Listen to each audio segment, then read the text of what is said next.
Hey everyone, this is Ben, and in this short video I'm going to show you how to edit a group composite. So what we are going to do is I'm going to take all of these photos, all of these from a recent workshop, and I'm going to edit them all together to create this. So this is a group composite of the attendees from our last workshop at Camera Pro and Profoto, held up in Bly at the Bly Castle. So what I'm going to do now is I'm going to show you how I edit this, how I put it together, and how I get to this particular end result.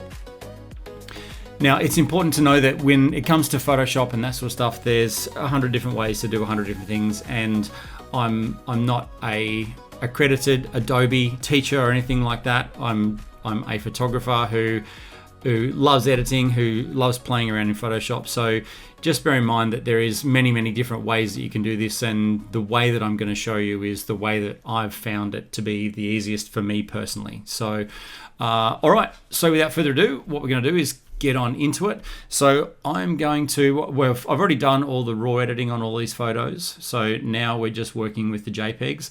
Now if you wanted to open these up as raw photos, it's pretty much exactly the same process as what I'm going to do now. It's just you're opening the raw photos as opposed to the JPEGs. So I'm not planning on entering this into a competition or anything like that, so for ease of operation we're just going to use JPEGs for this one. So what I'm going to do is select all the JPEGs, all the ones that I want to combine together, and then I'm going to go up here to Tools. I'm going to go to Photoshop and load files into Photoshop layers, and I'm going to click that. So now what this is going to do is this is going to open up in, for me, Photoshop Beta, for you maybe potentially whatever Photoshop system that you're using. So what we've got is all of our different layers down here, all stacked on top of each other.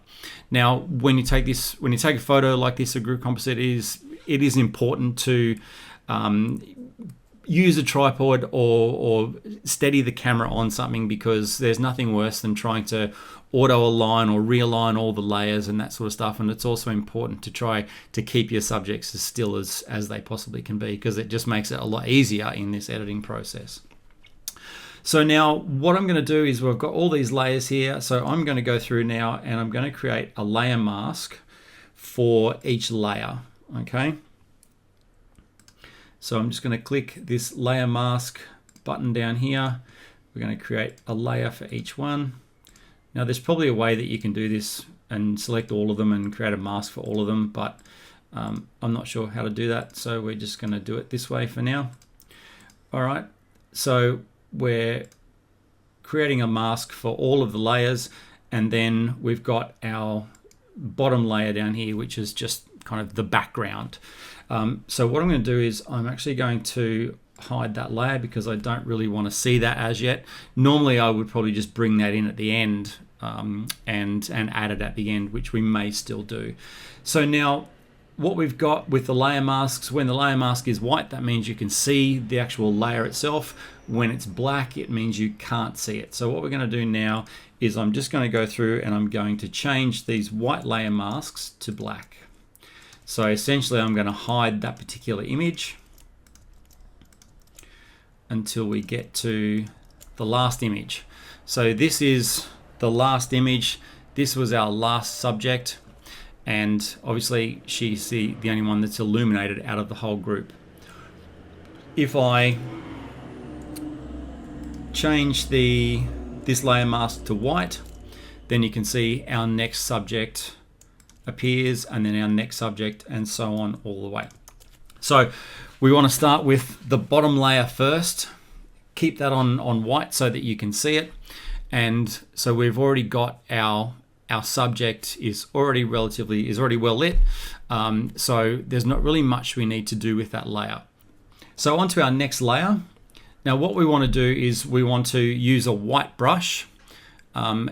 Normally I would suggest to paint things in gradually and don't use 100% of your brush opacity, but for this particular example, because I want to do things relatively quickly, I'm going to use 100% brush opacity.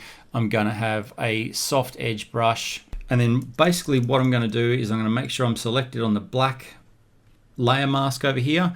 I'm going to go to our next subject in line, with our white brush tool, selected white, normal, blend mode, and opacity 100%. And then what I'm going to do is I'm just going to zoom in a little bit on this particular subject, and I'm going to just gently paint him in with that white brush. Now, as you paint in a subject, you might find that the subject may have moved from the last image. Things may not align. So what I tend to do is I just tend to paint all over the subject, and then later on with those layer masks, we can actually come back and I can remove things. I can, with a black brush, I can actually hide things as well. So we're just going to go through, and I'm going to do that with this subject. We're going to paint the white. There we go. Can't really see much of his feet, but there we go. So what we've done now is this was our base layer. Then this is the layer on top with a white brush. We've painted in our subject here. So now we're going to go to the next layer, which is layer mask just here, and the layer mask is black. So again, we have our white brush. I'm going to zoom in again on the subject, and then we're going to paint in this subject. Now, as you can see, our subject moved.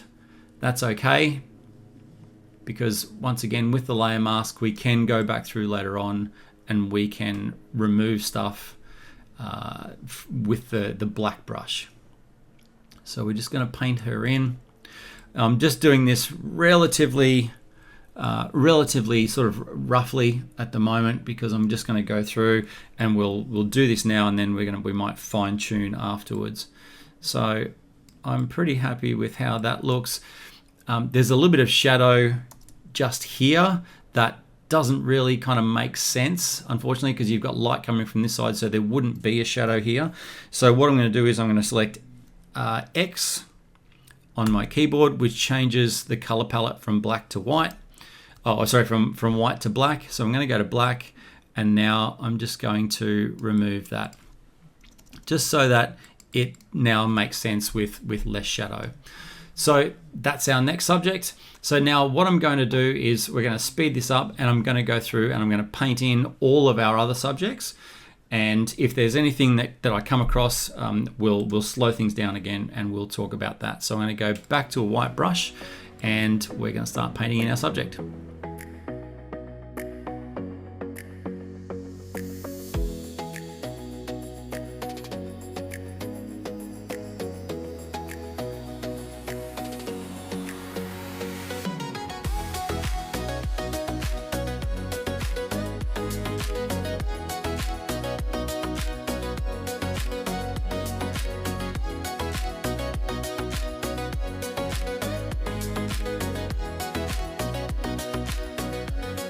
And there we go. So basically we've gone through using our white brush at 100%, and I've rubbed out all of those subjects from the black layer masks here on the right hand side. So there's a few little bits and pieces that I quickly want to show you. When we zoom in, while rubbing out, you can have instances where people have moved slightly, so you might get a couple of ears in the way and stuff like that. So what we need to do is just go back to that particular layer. So now we're going to go to this layer, and I'm going to change my brush to black, because I don't want to see the part of this layer where I can see the other gentleman's ear. So what I'm going to do is we're just going to go through, and I'm just going to lightly refine that. Now, you may, depending on what shadow is like, there may be some sort of darker areas that kind of pop up. That's okay, because naturally the shadow would fall from the man on the front to the man at the back. So cool, I'm happy with that. Now I did spot another situation just over, where were we? Just here, where again, this gentleman has another ear coming out. So what I'm going to do is I'm just going to go straight to this back layer, straight to this lady at the back here. So we're going to go back to this layer and we're going to stay on the black brush, because what we can also see is a bit more of this gentleman's sort of hair, I guess, that wasn't really here. So if we rub this layer out, then we take that back.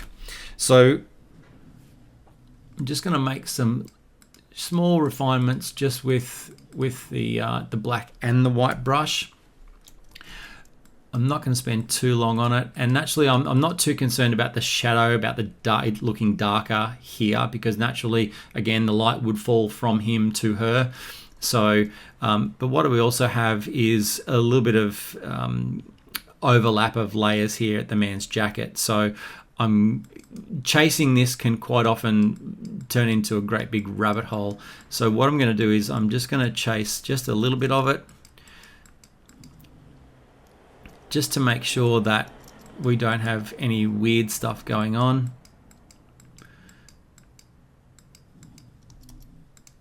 That all looks good. And then pretty much everything else looks pretty good. If we zoom in on faces, they all look pretty good. No one's got, 2 or 3 lots of ears or anything silly like that. We can see here that you can potentially see through this girl's ear just a little bit. So we're going to go to that layer now. This gentleman here, I'm going to go to the layer mask. I'm going to go to a black brush, and I'm just going to have a little look. There we go. That's fixed that up, because naturally she is in front of that gentleman, so we don't want to be able to see through her ears or anything silly like that. So everyone looks good. Now, if you're wondering why people aren't smiling, it's not because they didn't have fun. It's just because it's a little bit easier to hold I guess just a plain stare towards the camera, as opposed to trying to hold a smile for the duration in which this photo was taken. In taking the photo, it takes maybe 60 seconds to probably light everyone as you go through. I tend to go from left to right, so I start at the left hand side, and in this particular one I started at the back. I started for the back row, so I started with this gentleman, and then I went from left to right all the way across to here, and then I came back around the front. And whenever you're doing a photo like this and you're lighting each individual person up, the only thing that you really need to make sure is that you're not blocking the camera, and that your flash won't be seen blocking that subject's face or blocking the subject that you're lighting. So the 2 rules are: don't put yourself between the camera and the subject you're lighting, and the second rule is don't put your flash or your flash modifier or anything between the camera and the subject that you're lighting. So now that we've basically got all of our subjects well lit, I'm happy with how this looks as a basic sort of photo. What I am going to do now is I'm going to actually flatten this image, because I've decided now that I kind of don't want the background photo. So I'm just going to delete that. And now we've got all our subjects lit, and I can worry about the background and worry about all of that a little bit later on. So what I'm going to do now is I'm just going to select all. So what I'm going to do now is select all of these layers like so. I'm going to right click and I'm going to flatten image. So now that's flattened everything down to one layer. So now what I'm going to do is I just want to give all the faces a quick retouch. Now, normally you would use frequency separation, and skin retouching can take quite a while. I have this incredible product called Retouch for Me, and basically it's an AI editing or AI retouching program, and it will clean up faces, it will dodge and burn skin, it will remove blemishes, it will take away highlights, it will whiten eyes, whiten teeth, clean up hair, all of that sort of stuff. So what I'm going to do is I'm just going to select 4 of the modules within this panel, And what retouch for me is going to do is going to go through super fast. It's going to select all the faces, all the skin. It's going to retouch all of it, and it's going to give me a fully retouched image. So with these 4 selected, if you want to grab the retouch for me panel, I will put a discount code for that and details of that in the description. So I've got the 4 modules selected, and I'm just going to hit retouch. Now I'm going to let this run in real time so that you can see how long it takes for this program to work. Now I'm using a Mac Mini on an M2 Pro chip, so if you've got an M4 or a later Mac, then this is going to work even quicker for you. So what it's going through doing now is just dodging burning, it's healing skin, it's adding contrast, and it's taking contrast away from certain features and certain faces.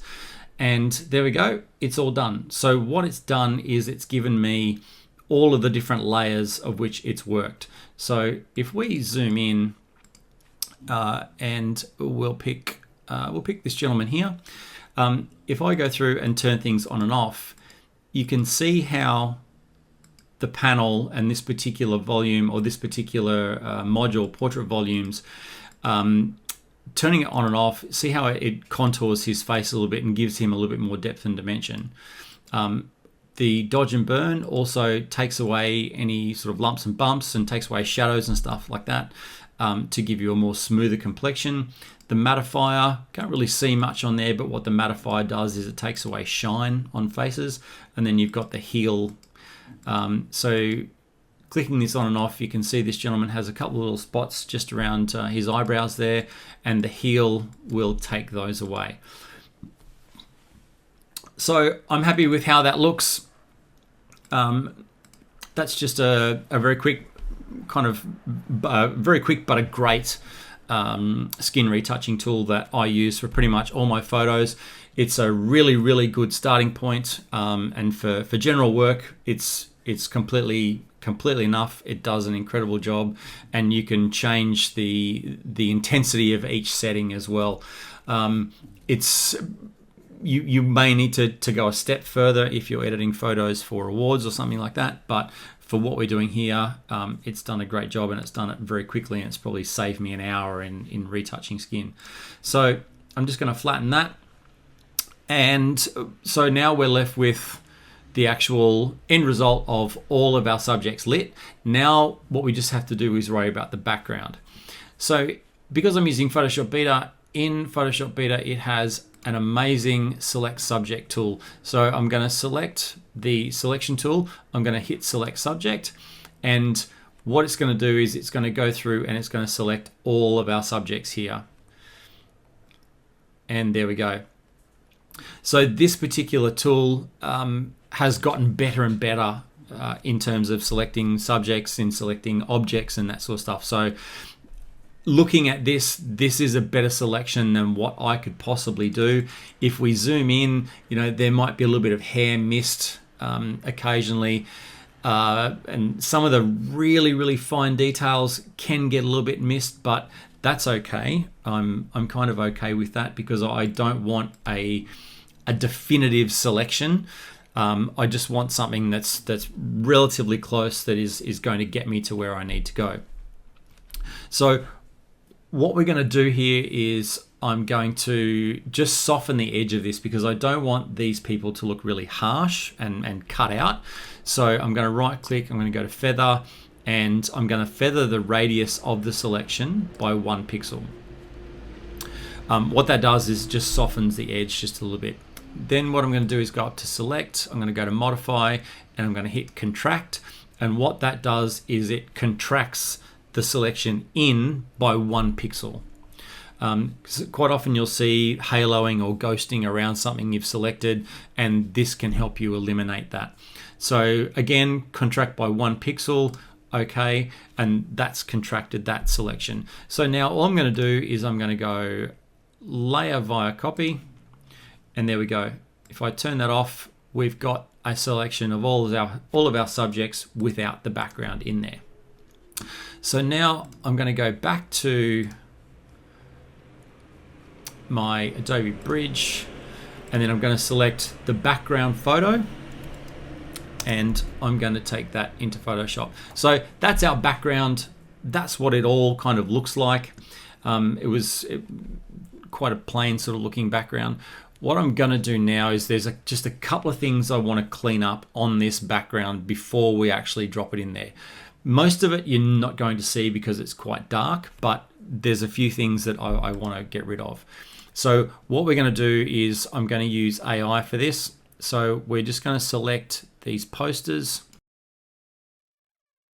So it's just a quite loose selection there, and then all I'm going to do is once that's selected, I can't see anything else that I kind of really want to get rid of. All I'm going to do is come down here and I'm going to hit remove.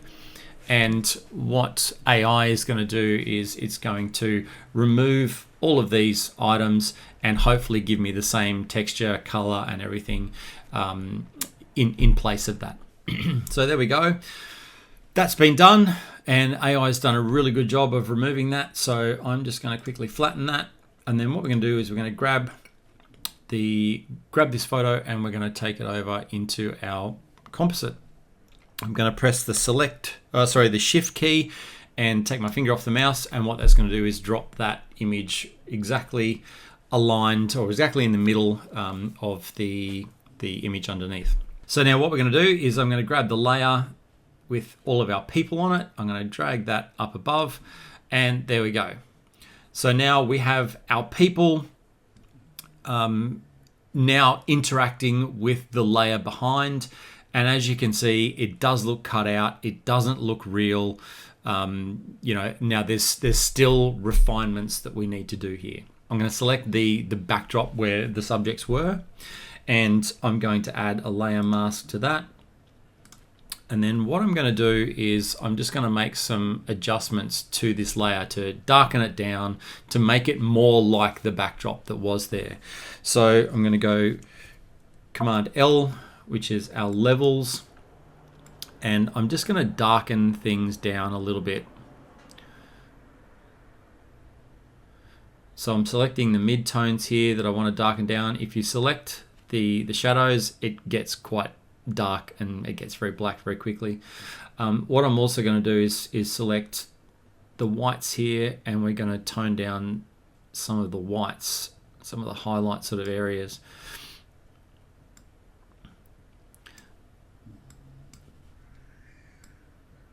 There we go. That looks pretty good. So now when I do that, it can tend to increase the saturation. So pulling exposure out, pulling luminosity out, or going down can increase your saturation a little bit. So what I'm going to do is I'm going to go Command U, which is our hue saturation, and there's our saturation slider. So what I'm going to do is I'm just going to pull just a little bit of saturation out, just to take it back to what I think was kind of fair and normal. And then we're going to go Command M, which is our curves layer. And once again, I'm just going to pull out a bit more of our highlights. There we go. So we can still see quite a bit of the backdrop, but everything's quite dark now. So now, once I add our people back, it's looking a bit better now. So what we need to do now is merge our subjects and the backdrop together. So we want to introduce a little bit of shadow. We want to make the contrast between our subjects and the backdrop not as much. And that's why we have our layer mask here. So what I'm going to do is I'm going to select our layer mask, and it's white so that we can see the actual backdrop. I'm going to select a black brush, brush tool, black, and now instead of it being 100% opacity, because I don't want to completely rub everything out because I'm trying to merge the two layers together, what I'm going to do is I'm going to go down to about 30%. And then I'm going to make my brush quite big. And what I'm going to do now is on this layer mask, I'm going to paint out with my black brush. I'm going to paint out this actual layer here to reveal the layer underneath. So as we do that, you can see that things get a little bit darker. in some cases and a little bit lighter in other cases. That looks a lot more realistic now that we've utilized that layer underneath, and you can actually see that the people are sitting there and that sort of stuff.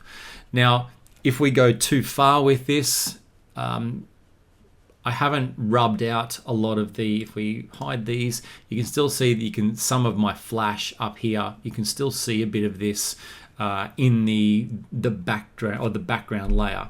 So I don't want to go too far with rubbing out this middle layer here, because if I do that, you're going to start seeing my flash and you won't be able to see the chandeliers and that sort of stuff behind. So we're just going to go through, just refine this just a little bit more. There we go. And now, naturally, there would be a little bit of shadow behind our subjects here. So, because the light would naturally fall and it would be a little bit darker behind them.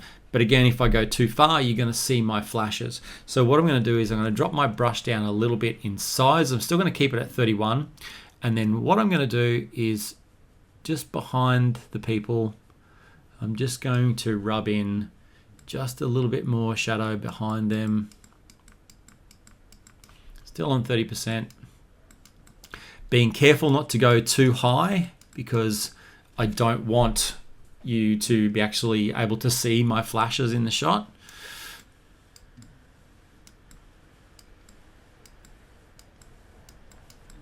There we go.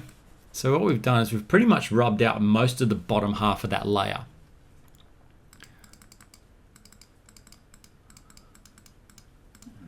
There we go. So now that looks a lot more realistic. The two layers have merged together quite well. It doesn't look like our subjects are sticking out too far. What I will do is I'm going to go to my subjects and I'm just going to take just a little bit of the highlight. So if we take a little bit of the highlight out of our subjects, just a touch, and a little bit of our mid-tone out just to darken them back a little bit. There we go.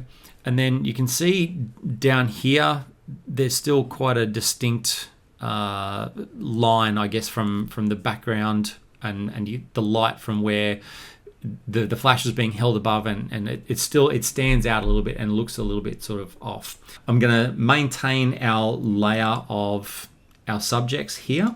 So I'm going to maintain that.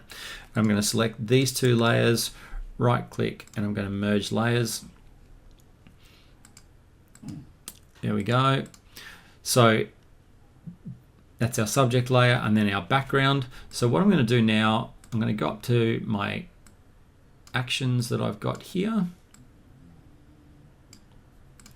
Open up my actions, and I've got a dodge and burn action. So I'm going to click on that, and that's going to open up in a number of different layers. So we're going to select the burn layer. As you can see, it's masked and it's black. So we need to go over here to our brush, convert that to white.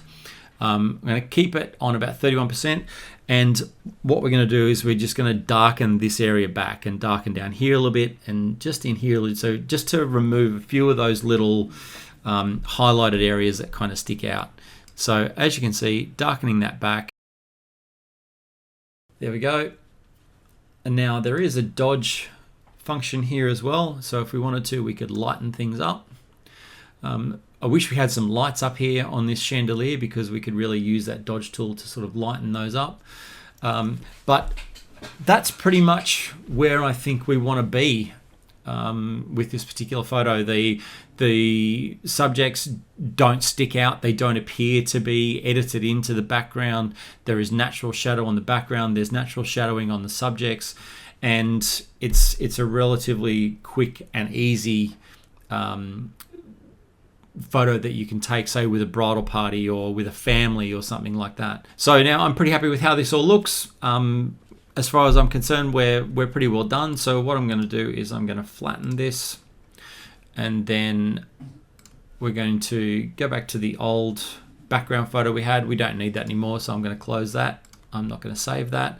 And then up here we've got our photo, so I'm going to go save as. I want to save a copy. save it as a JPEG, and we're going to call it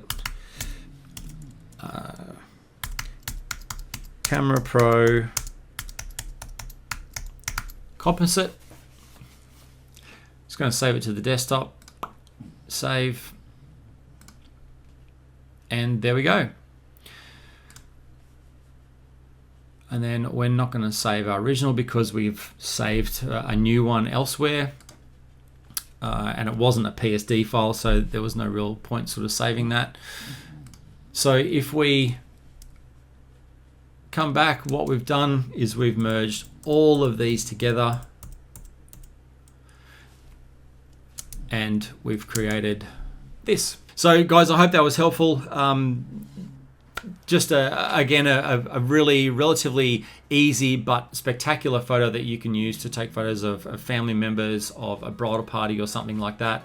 The key things to remember here is I would suggest you use a tripod or at least something to sit the camera on so that the background doesn't change.